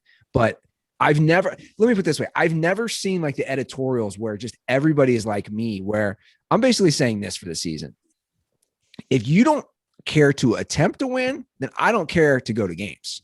So like my girlfriend's all about bark in the park, to take Roscoe. And I'm like, I'll give you that game. Or if like you're in town, Joe, or if Maddie's in town, but I am not, I'm just not. I'm boycott 2 teams. Well, hold on. I'm not, this is what I'm saying. I'm not going to be out there grandstanding. I'm saying for a guy who last year went to, I think 10 games. Yeah. I'm only going to go when it's not boycotting. It's just me saying, I know, I get it. If you don't care about me, I don't care about giving you money. And the term that the GM keeps using, and he's just a mouthpiece. He keeps saying, align the payroll. Dude, just say what it is. Just say we're cutting cost. And if you want to align the payroll, then I will align my bank account somewhere else as well. And this is everything that's wrong with baseball right now. Yes. And I talked about this on Dirty Slides today is like what's going on in free agency goes back to the lockout. The way these owners handle promoting the game goes back to the lockout. Like all these things, the issues with shifting and launch angle and the true outcomes, all this stuff, it all goes back to the same thing, which is you have the haves and the have-nots in baseball, but they're self-decided. Like if you look at the list, it's not just the absolute top markets spend the most money down to the smallest markets that spend the least. There are teams that jump up places and go, we know that we make money winning. And I mean, the greater Cincinnati area, financially, if you look at a market size by GDP, is not that much bigger or smaller than Milwaukee. No. And Milwaukee's fucking competing. Or St. Louis. Milwaukee's putting a team out. Yeah, exactly. And St. Louis, year in and year out, tries to put a good baseball team on the field because they stand by this. We have the best fans in baseball and we're going to give the fans support us. So we have to support the fans. And the bottom line is every day there's a new billionaire in the United States of America. So to be a guy with $400 million who is pretending that he can't put together a winning baseball team, then get the fuck out, dude. Yeah. The idea of doing that and having your payroll be a certain size so that you can still make money on your baseball team, but you don't win is like, get the fuck out of here. Yeah. And I couldn't agree more. And that might be happening. Look, there's a lot of rumors floating around that this is what sometimes they do before they sell. They offset, all their assets. And by the assets, I mean the players and the payroll. And that could be the case. I do want to play a call real quick. It's only right to play a call from just, a very upset Reds fan from one of our longtime dirtballs, Stolzy. And he's just going off. And just for him, I'll definitely play it. What's going on, Dirty Sports? This is Stolzy from Cincinnati. I just got to rage for a minute. And not once in my fucking life did I ever think that I would say this sentence right here. Bob Castellini is worse than fucking Mike Brown. I cannot believe I'm saying this. Castellini just traded Winker. I mean, Suarez is whatever, but he traded Winker. He's wasting Joey Votto's career. Joey Votto has had 1.5 seasons to actually go and try and make a playoff run. He never puts anybody in the position to win. He continuously wants to just trade away our guys for absolute pennies on the dollar. We trade away Winker, who was like our main guy, to the team with the number one fucking farm system in the entire MLB, and we bring back 4 guys that nobody's heard of. Like, dude, It's like Winker is a solid piece to build around, especially in the ballpark that you play in. But dude, it's a bandbox. It makes absolutely zero sense. Mike Brown signed 3 people today, shelled out the money because he knows that his team is good enough. Bob Castellini had the exact same opportunity. All he had to do was go out and get pitching. The bats are good enough. It was proven last year. Pitching was the issue. But instead he goes out and blows the whole fucking team up 3 years after he sends out a mass email to season ticket holders saying he doesn't want to be a part of a rebuild. Oh my God, I want to headbutt a fucking butcher knife, dude. Fuck Bob Castellini. I cannot believe I'm saying that Mike Brown is a better owner than fucking anybody. But God, Bob Castellini, go die in a fucking fire. Stay dirty, boys. And I'll say this much, man. Again, as someone from here, I was getting my oil change yesterday, and there was an editorial in the local sports columnist saying he's got to sell the team. And I looked at the comments, and a lot of times I take the comments for a grain of salt. I've never seen it this overwhelming. I read through 100 comments because I was sitting there for an hour. I'm talking like 100 comments are basically saying what I'm saying. People saying, I go to games, not this year. I'll go to the local Dayton team, Louisville team, Cincinnati, Xavier. Like everyone's saying the same, like, look, man, they were decent last year. India was rookie of the year. You got Votto, you got Winker. You have some pieces. This is what's important for everybody to know. This is a glaring example of everything that's wrong with baseball. Baseball on a whole is crying poor. We can't pay minimum salary. We can't have a higher minimum salary. We can't pay minor leaguers. You can't become a free agent for over 5 seasons. There has to be a blah, blah, blah. And the reason that they're crying poor is because there is a number of owners who are doing this very thing that say we can't compete. And the biggest problem with baseball is that not only do they let these guys exist, sometimes they cover their asses for them. I mean, you are now in a position that Mets fans lived in for a long time where your owners are being cheap. And we were in the number 1 market. We're in the number 1 market being cheap. And then Steve Cohen comes out of nowhere and he's like, hey, I'm a Mets fan and a billionaire. If these guys aren't going to try to compete, make them sell me the fucking team. And the league didn't do that. Eventually, he paid enough that they gave it to him. But this is what every Major League Baseball team needs. Every city has a billionaire who's a fan of the team. And if you're not that guy, get the fuck out and stop ruining the entire game and stop killing the game for people who love it by being like, half the teams now get in the playoffs and the other half aren't trying to get into the playoffs. Well, yeah. Can I ask a question? It seems like, obviously when you talk about the NFL, the owners are like, they protect each other. They all love each other. So if you have a thing like in baseball, how do you get rid of, there's probably about 5 owners that realize if we keep our payroll really low and we don't care if we win or lose, we're going to make a profit as opposed to taking the chance of putting a lot of money into the team. How do you kick those owners out? Well, what you have to say to them is we are a dying sport that people care about less and less. And one thing that doesn't help us, the owner or a team that's trying to compete and still believes in baseball and still believes that we can continue to make more money, is you might be making a couple bucks over there in Cincinnati, but you're hurting the rest of us by having a team that no one gives a shit about.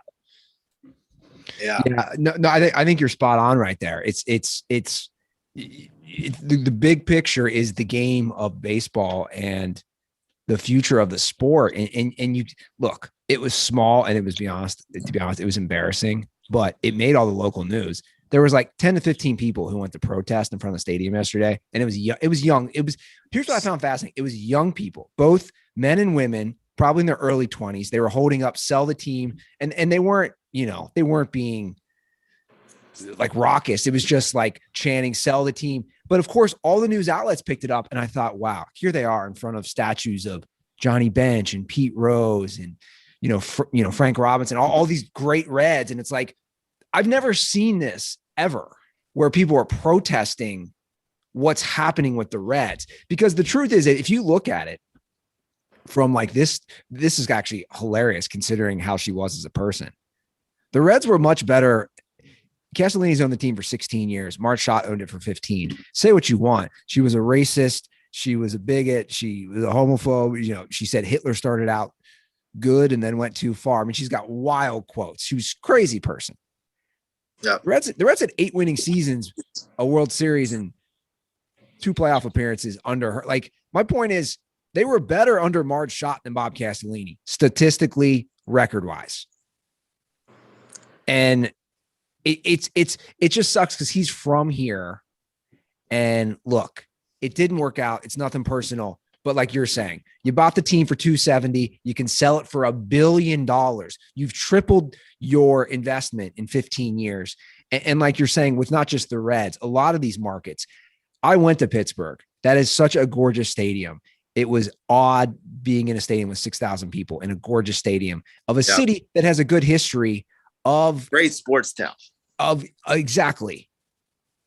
So I just think you're right, Joe. Baseball as a whole needs to figure this out. They won't. Do you think he should be like on top of it where he's like, look, we're going to have a committee that teams that we don't feel are doing their best job to put the most competitive team on the field, you're out. You have to sell the team within a year. I mean, one of the great things about what's the guy Silver from the NBA? When the crazy guy for the Clippers made that shitty remarks, it was like, you're out. Done.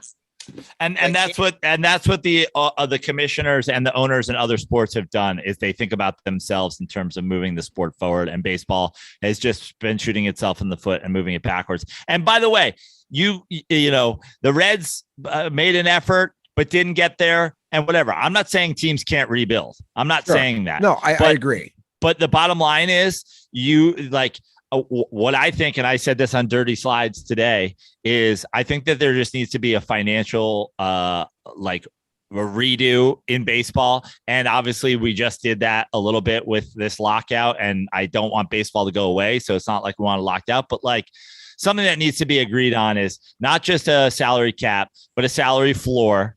But I think more importantly than either of those two things is if you're going to be the Cincinnati Reds and you're going to claim rebuild or claim whatever right now, then I need to see there needs to be a floor on what teams are spending for the next 5 seasons going forward. Okay, you're rebuilding. Take that kid who just won the Rookie of the Year and give him a fucking deal. To show me that you have a plan to rebuild. We have a 5-year plan. Okay, what's that 5-year plan look like? Just shedding payroll, hoping your prospects pan out and that you can put a winning team on the field for nothing. That's not a rebuild. That's taking a fucking shot in the dark. Yeah, no, it's true. And you're right. They did do a 5-year rebuild and then put a lot of money into 2020, and obviously COVID hit. And then last year, you know, some of those guys didn't pan out. Some did. But yeah, at the end of the day, the sport needs to figure it out because there's only so many, you know, Tampa Rays or Oakland Athletics. It's shifted. When I was younger, maybe like 25 years ago, when everybody was complaining about the Yankees buying players, everybody felt sorry for the Royals. Everybody felt sorry for the Pirates. But I feel like now the thing is like, hey, those teams don't want to spend money. Fuck them. Let the big teams spend money, and if they win, they win. It sucks to be a little team, but you guys aren't trying.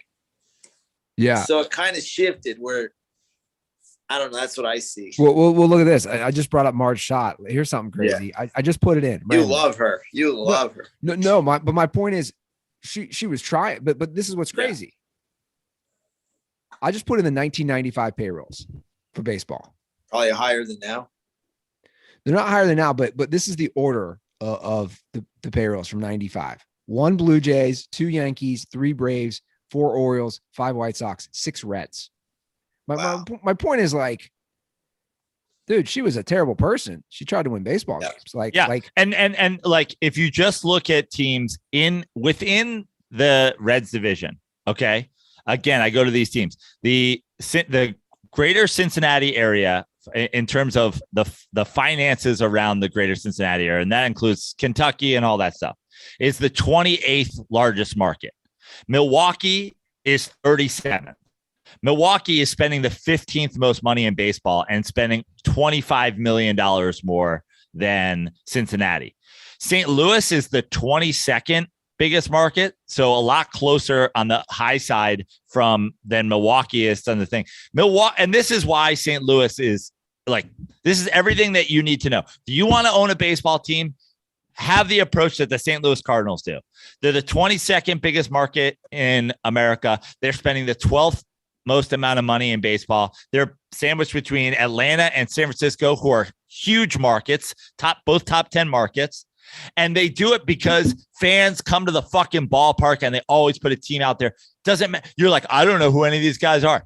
It's a bunch of guys and a bunch of vets they just signed, and they're going to be in the playoff hunt. And right. You can make a ton of money doing it. Stop being a bad businessman. Stop being a shitty competitor, and stop ruining baseball. Yeah, no, I couldn't agree more. 100%.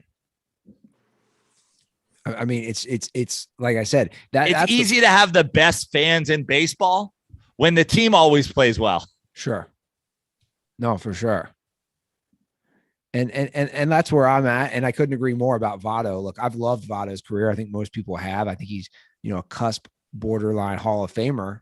If you put his numbers up as far as what he's done, just free him. Like he doesn't let him go. Let him go. You would imagine he gets traded though this year. Problem is he's on the hook for about 25. Who's picking that up at 25 mil? Right. Well, maybe down like September if they can get him for a month, to rent him for a month. I've only heard good things about him personally too. And yeah, free Joey Votto. And that really needs to be pushed because I at this point, I think the Reds are like a 65 to 70 win team right now. I think they're going to be that bad. So why does it matter? Just let the guy go and put out this AAA team.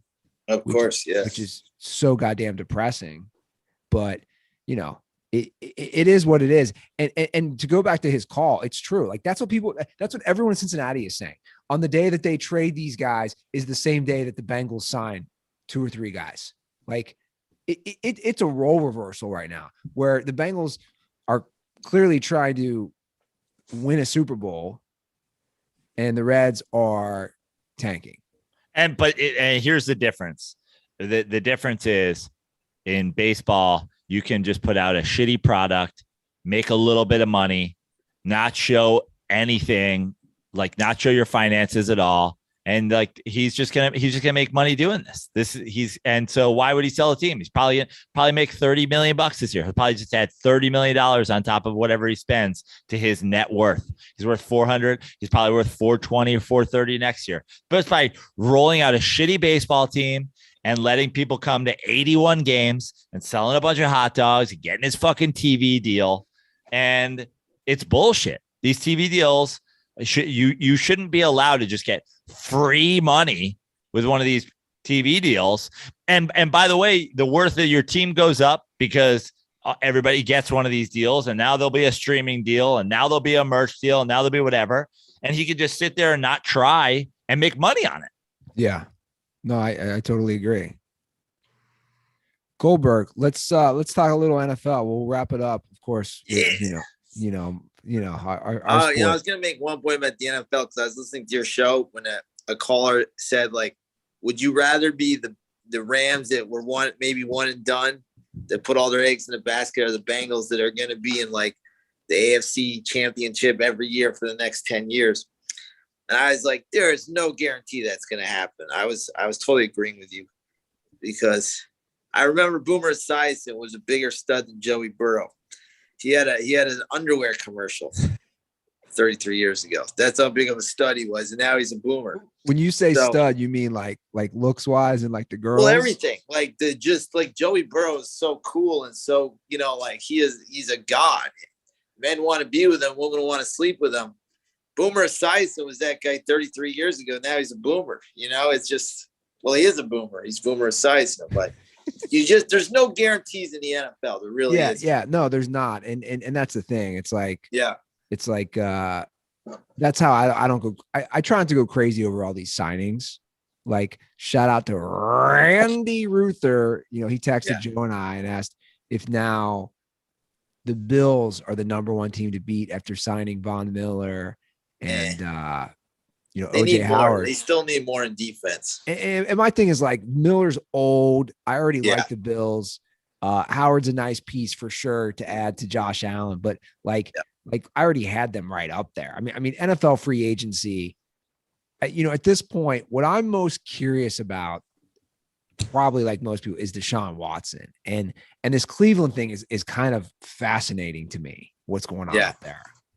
So is it guaranteed? Because I heard Baker Mayfield wrote a letter to the paper saying goodbye. Is that a done deal? No, that's why like Cleveland's really put themselves in a corner if they don't get Deshaun Watson, which fucked. again, he has to approve of that. Like Deshaun Watson has to approve to go to Cleveland. Yeah.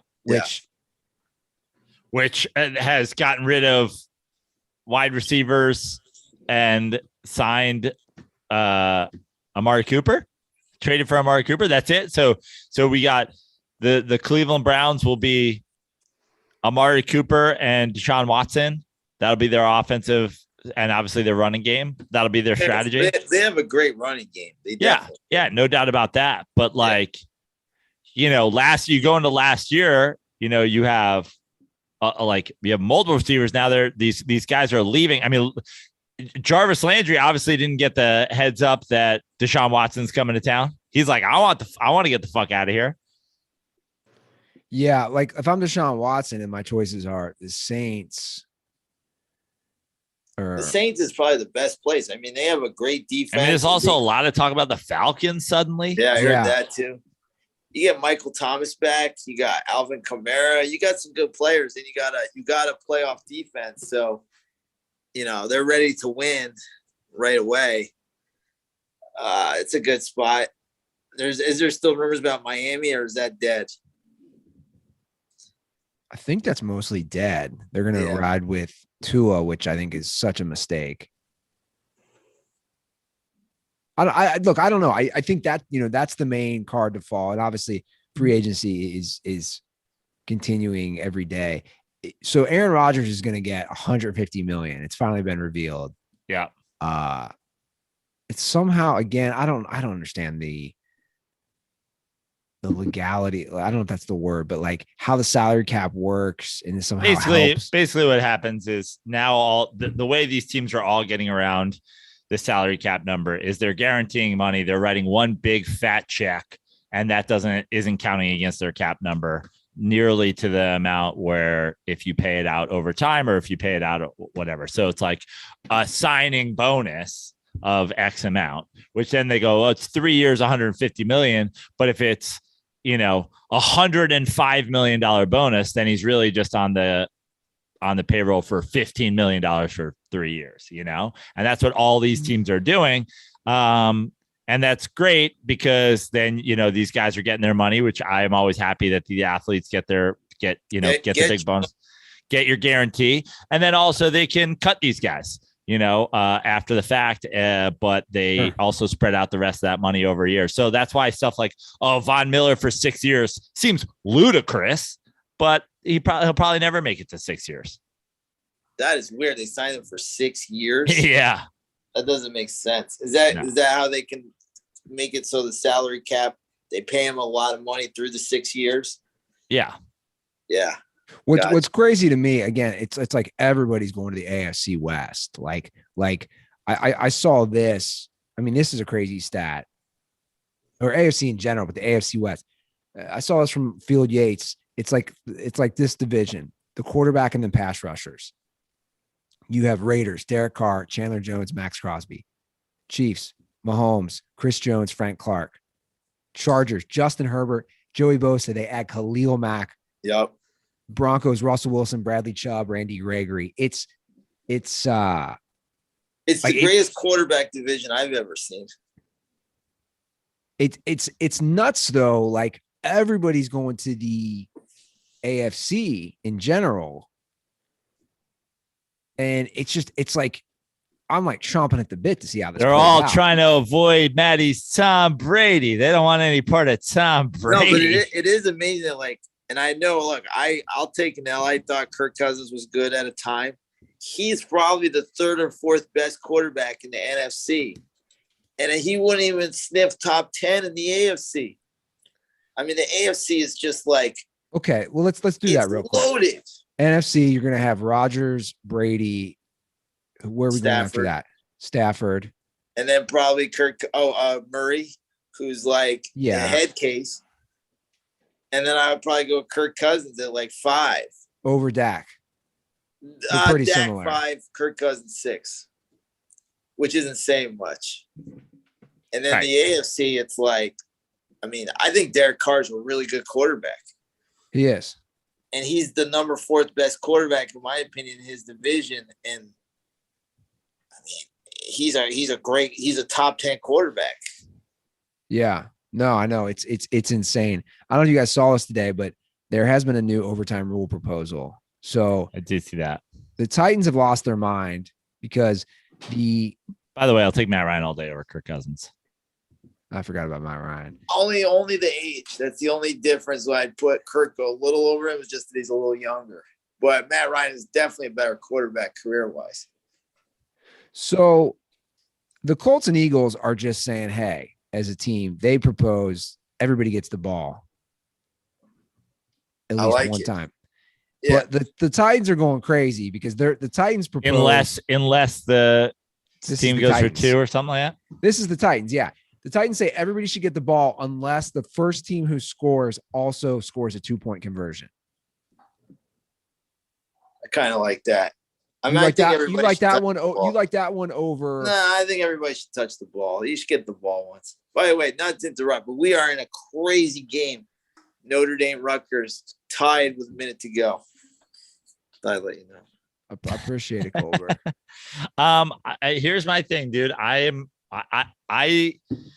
College football is one set of overtime rules where obviously, these teams are starting at the 35 or whatever it is. And 25. That's 25. Yeah. And that's exciting. I like that for college football, but in the NFL, we're like 4 or 5 years. How many years? 3 years removed from, you being able to kick a field goal in overtime in a sudden death game. So I'm like, if one team gets the ball in overtime and they just drive down and score a touchdown, well, fuck you. You don't think every team? You don't think every? I think every team should get the ball. I felt so sick for Buffalo, even though they had like 13 seconds to stop them. I felt sick for Josh Allen. That he played one of the greatest games I've ever seen, and he didn't get to touch the ball. But that's you go back to the thing, even in a game like that, right? So like we've seen those games, and they're rare where teams just can't stop scoring, and you got this thing. But Buffalo, they had to stop them for 13 seconds. They had plenty. They had their opportunity to win that. And game. That's probably they'll take to their grave more than the coin toss. Yeah, no, for sure. By the way, this is a hell of a game. That guy just missed that. It's coming down to the end. Playing in Dayton. Yeah. So how far is Cincinnati from Dayton? I don't know, like 70, 75 minutes. Holy shit. Yeah. You're probably ahead of me because I got I want to say no spoiler. I got YouTube TV, which is not cable. I will say I am gonna miss the Vegas. Oh, this is coming down to the very end. Holy shit. I'm ahead of you, so I know what happened. Well, I'm not gonna say nothing. Great. Okay. Overtime. Mike Francesa used to do this back in the day. He used to watch the games and then pretend like he couldn't say what was going on and then do it anyway. You love that guy. Love him. So he was great on Twitter, by the way. So real quick, and we'll just wrap it up. So the announcing is obviously covered it last episode. Aikman and Buck are now Monday Night Football. Tirico and Collinsworth Sunday Night Football. And it looks like the Thursday night, which Amazon has exclusive rights to, will be Herb Street and most likely Al Michaels. Wow. I was like, did Al Michaels retire? I'm going to miss him. He's not retiring. I'm just wondering if Tirico is going to try to finger Chris Collinsworth. Yeah. Mike Tirico. That's a multi-layer dirty sports joke right there. And then no H in Chris, Mike Tirico. That was a very multi-layered dirty sports. If you joke. read the ESPN book, Mike Tirico is very handsy in a lot of situations. That was Joe's joke, yeah, where he was trying to like finger bang the girl through the window. Remember that? The car? I just remember they were like, Mike, you got to calm down here. But again, he got the pass because and he was like, I'm Italian. Do you know that Goldberg? Mike Tirico claims he's Italian and not black. Well, Andrew Cuomo said the same thing when he got caught for being it. He was like, I'm Italian. Is that what he did? Yeah. He goes, that's what we do. We touch girls' titties. All right. I think it's time to wrap up this episode. Goldberg, it's been a pleasure having you on. Thank you guys. It's like a great reunion of good guys, and we've had beefs, we've had fights, we've had Twitter wars. You know, speaking of that, you know what I was thinking of? I was telling my girlfriend, she couldn't believe it. I said, Goldberg and I got into it so hard like 6 years ago. He walked out. I was screaming at him on. Yeah. Do you remember that was like a 3.5 hour episode? I remember. You know, my brother-in-law, he's like, that was the greatest Dirty Sports episode ever. Was I on? Yeah. Joe, you were like, Andy, you were pretty rough on Matty there. Remember Matty stormed out and went to like hang out in the Venice Beach boardwalk? Yeah. Hilarious. You know what it was is because Tug came and I don't know, just fucked you up, and you're like, it was a weird situation, and that's why you have beef with Tug, right? No, I love Tug. I'm just kidding. I feel bad he didn't get the Larry Bird part on Winning Time. I mean, he already has experience, and I'm like excited for that part of the show. So, because it's like those evil guys on the East Coast, you know. No, but it's like this is like one of the coolest things I've ever done with you guys. In all sincerity, I've always had a blast being on it. I was really intimidated when I first did it because your fans were tough, and then like, luckily I won a bunch of them over. But God, they can be rough the first time. Like they've sent a lot of guest hosts retired real early. Well, yeah, we don't get a lot of condoms or from Matty Goldberg. Yeah. Yeah. Now, Matty, do you still have a podcast? I do one with the Sports Hall with Luke and this great guy I found online named XFL Jim. He's a character. You guys should have him on because he's obsessed with alternative football leagues. So he's obsessed with the XFL and the USFL. So he does a podcast. He has like 20 different sports podcasts. He is a character. He's funny. You guys should definitely have him on. He's very knowledgeable. Great guy. So I found him online. I'm like, hey, you want to be a part of this? And he's great because he just brings like a whole different flavor. Like he cares about PJ Walker because he played in the XFL or something. And he's like, it's weird how his brain works, but he's very good. So it's called the Sports Hole. So I just do that for fun. You know, I think right now the market is so oversaturated with sports podcasts. So it's hard to like stand out. You kind of got to do like a niche one, like a Mets. I got into a Buccaneers one because I became a bandwagon Bucs fan. Yeah. Can we address this real quick before we so who are you rooting for at this point? Are you a Patriot? Like when on Sunday? I honestly now I like the Patriots, but I root for Brady because I felt like they unceremoniously dumped him. I didn't like the way they handled it. I think he should have played until he was done. I didn't like that Belichick kind of phased them out. So I kind of was like, I was so Brady that I was like, fuck you to the Patriots, go win in Tampa Bay. That's unbelievable to me though, by the way. Like you can root for a team and they get six rings and now you're like, fuck that team. Like, no, I still like the Pats. I mean, I'm a Boston guy for sure because of my father. But there's something about Brady that I always really loved. Dude, we are 5 seasons away from Matty beefing with me because I make fun of Mac Jones on the internet. Yeah. Don't worry, he'll be back. He'll be back. He'll be like, "How dare you? He's a good Christian boy." I mean, I tell the Patriots fans this too, and I'm like, "Look, man, we're welcoming back to the regular world of the NFL. Where like, it's not going to be the Super Bowl every other year. Like, you're just a regular team now." You're just a regular team that is going to have good years, going to have bad years. But the days of like Super Bowl every other year, those are done. Sure. Well, where can people follow you on social, Goldberg? Just Instagram at Matty Goldberg, and anybody who wants to talk to me during the games, I'm like one of those guys. The DMs are open. I'll just like, yeah, I like this.